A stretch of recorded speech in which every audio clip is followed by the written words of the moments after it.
வணக்கம். இன்றைய முக்கிய செய்திகள். சென்னை அண்ணா அறிவாலயத்தில் திமுக வேட்பாளர் பட்டியலை முதலமைச்சர் மு.க.ஸ்டாலின் அவர்கள் வெளியிட்டார்.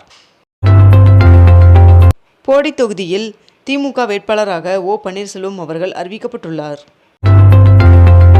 தமிழகத்தில் இன்று தென் தமிழக கடலோர மாவட்டங்கள் மற்றும் மேற்கு தொடர்ச்சி மலை மாவட்டங்களில் ஒரு சில இடங்களில் லேசான மழை பெய்ய வாய்ப்புள்ளதாக வானிலை மையம் தகவல் தெரிவித்துள்ளது. சென்னை சேப்பாக்கம் சிதம்பரம் மைதானத்தில் நடைபெறவுள்ள CSK மற்றும் பஞ்சாப் கிங்ஸ் அணிகளுக்கு இடையிலான போட்டிக்கான டிக்கெட் விற்பனை நாளை தொடங்குகிறது என்று தெரிவிக்கப்பட்டுள்ளது. 234 தொகுதிகளுக்கும் தவேக வேட்பாளர்களை விஜய் அவர்கள் இன்று அறிவிக்க உள்ளார் என்று தகவல் வெளியாகியுள்ளது. ஐரோப்பாவின் பெரும்பாலான பகுதிகள் மற்றும் வட அமெரிக்க நாடுகளில் இன்று அதிகாலை கோடைக்கால நேரமாற்றம் இடம்பெற உள்ளது.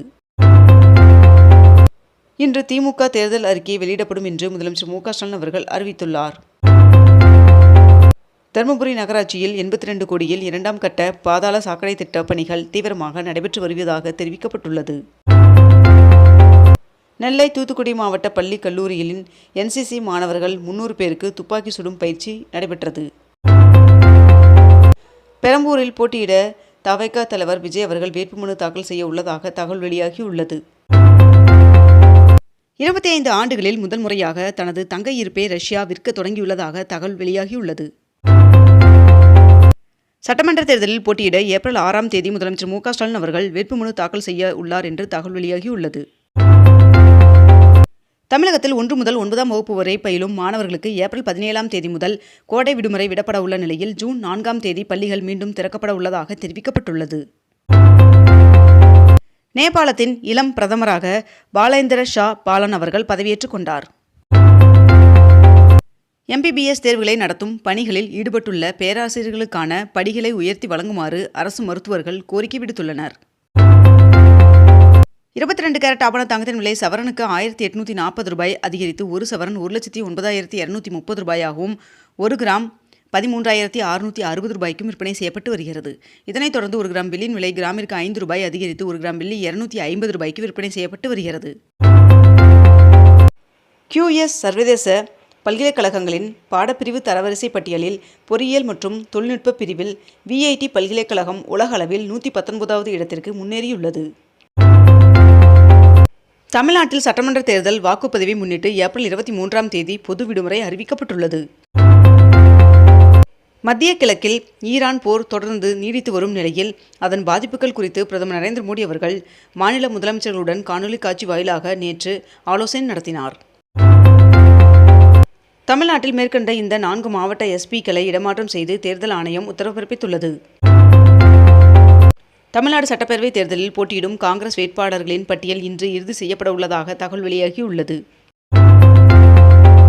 அதிமுக சார்பில் தமிழக சட்டசபை தேர்தலில் போட்டியிடும் 2ஆம் கட்ட வேட்பாளர்களுக்கான பட்டியலை அதிமுக பொதுச் செயலாளர் எடப்பாடி பழனிசாமி அவர்கள் வெளியிட்டுள்ளார்.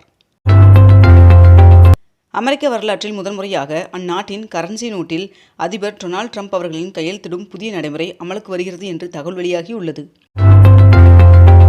அனைத்து மாநிலங்களுக்கும் கூடுதலாக 20% வணிக சிலிண்டர்கள் ஒதுக்கீடு செய்யப்படும் என்று ஒன்றிய அரசு தெரிவித்துள்ளது.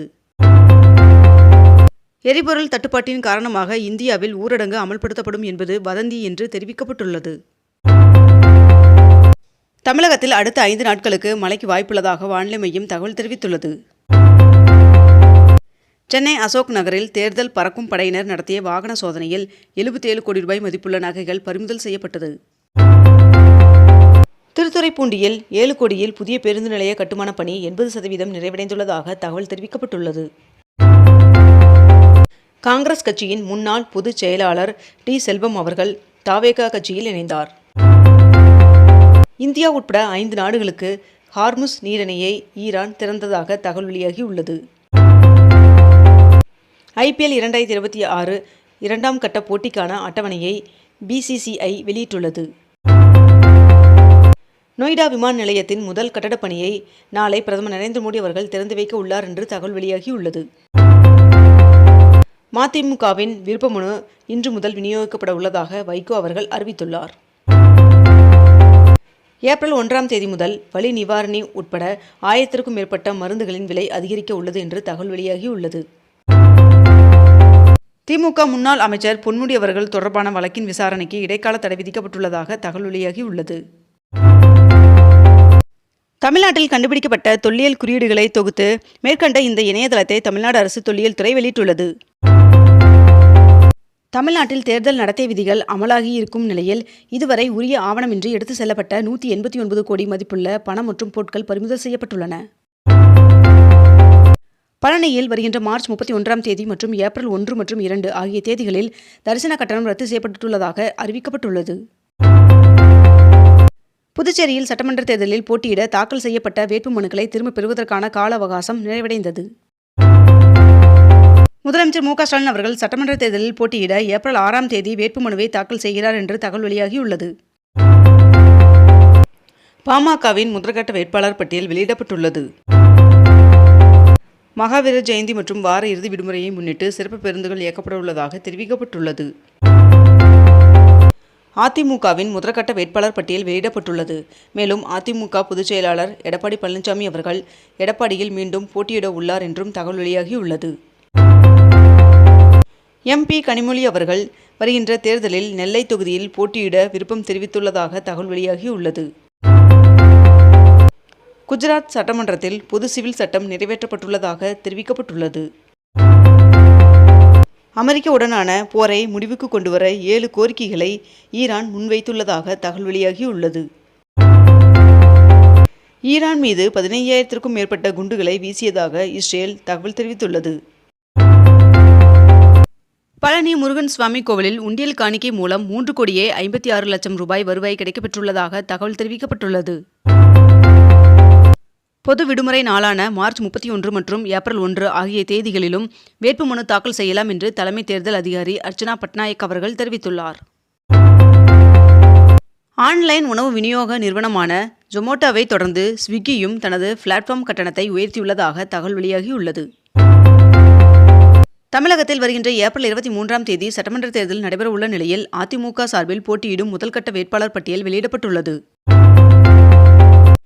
ஈரானின் சபஹார் துறைமுக திட்டத்திற்கு இனி நிதி வழங்கப்படாது என்று நாடாளுமன்றத்தில் ஒன்றிய அரசு தெரிவித்துள்ளது. தமிழகத்தில் ஏப்ரல் 23ஆம் தேதி சட்டமன்ற தேர்தல் நடைபெறுவதையொட்டி ஏப்ரல் 9ஆம் தேதி காலை 7 மணி முதல் 29ஆம் தேதி மாலை 6:30 மணி வரை கருத்து கணிப்பு வெளியிட இந்திய தேர்தல் ஆணையம் தடை விதித்துள்ளது. மேற்கு ஆசிய போரின் நீண்டகால தாக்கங்களை சமாளிக்க நிபுணர்கள் அதிகாரிகள் அடங்கிய 7 குழுக்கள் அமைக்கப்பட்டிருப்பதாக மாநிலங்களவையில் பிரதமர் நரேந்திர மோடி அவர்கள் தெரிவித்துள்ளார். இத்துடன் இன்றைய தலைப்புச் செய்திகள் நிறைவடைகின்றன. மேலும் இதுபோன்ற அண்மை தகவல்களை உடனுக்குடன் தெரிந்து கொள்ள அக்னிபூ சேனலை சப்ஸ்கிரைப் செய்து கொண்டு தொடர்ந்து இணைந்திருங்கள். நன்றி, வணக்கம்.